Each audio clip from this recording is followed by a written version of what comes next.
Hi guys, Molly Galbraith here of Girls Gone Strong, and today I want to talk about complete core training.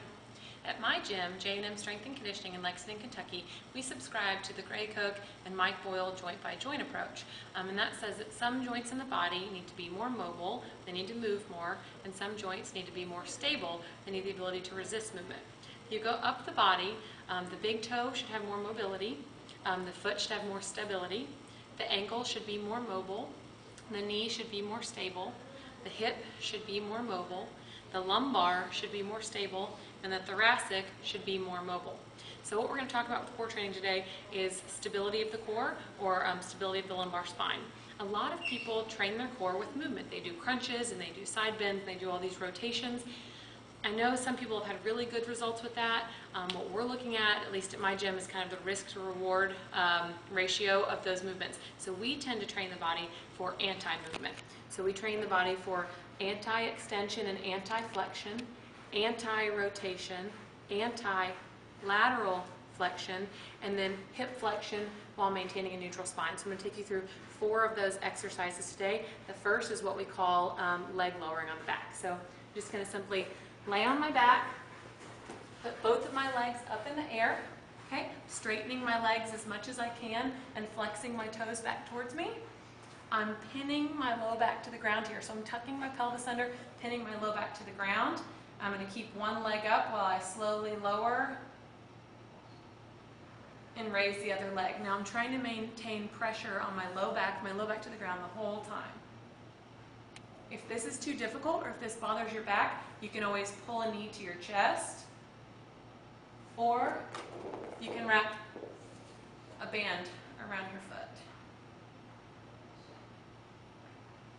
Only go as low as you can while maintaining contact with the ground with your low back.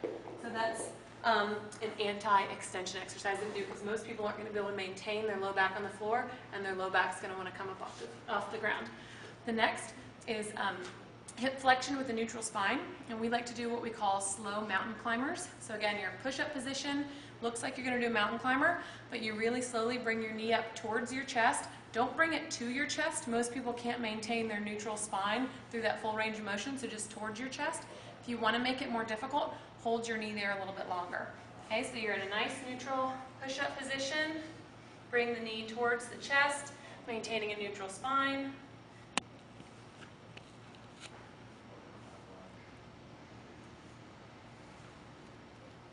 And again, for more of a challenge, hold your knee up towards your chest a little bit longer.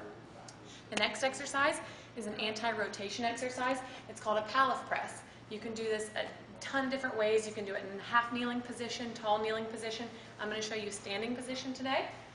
So Pallof press, a lot of people underestimate how difficult this exercise is going to be, or even when they perform it, they don't find it that hard. You're going to take a band, or you can use a cable machine. You're going to step out, should be around sternum height. We like to put our feet relatively close together. I've seen a lot of videos of the Pallof press where people are like this. Well, this is going to make your body a whole lot more stable, and the point is to make your core do the stabilizing for you, not to base out really wide and get your stability from your stance. So you're here, shoulders are back and down. The last thing you want is shoulders to be here. So shoulders back and down, and even more importantly, ribs down and ribs to pelvis. Okay, so you're going to maintain a nice tight core. Okay. Knees slightly bent just for comfort, shoulders back and down. You're going to press it out, and again I'm resisting the pull to go this way. So it's anti-rotation. Row it back in, press it out, row it back in. Again, you can do this from a tall kneeling position. You can do it from a half kneeling position. Okay?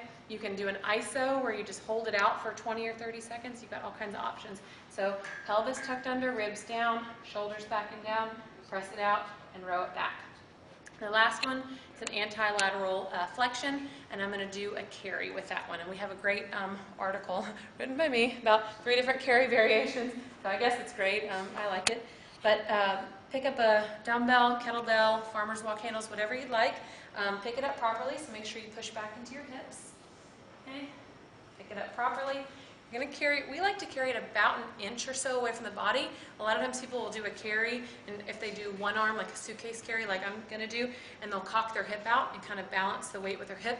We like to have people hold it about an inch away from their body, stay up nice and tall, And again, I'm resisting the urge to do this, to flex laterally. So nice and tall, walk. You can put it down and switch arms, or you can just switch arms if it's not that heavy, and walk back. And again, I'm struggling to stay upright. I'm struggling to keep my ribs down. So that's the carry, the suitcase carry for the anti-lateral flexion. So those are 4 exercises. You got the leg lowering, the slow mountain climber, the Pallof press, and the suitcase carry. And those are some of my favorite ways to make sure that I get complete core training. So hope you guys enjoyed the video.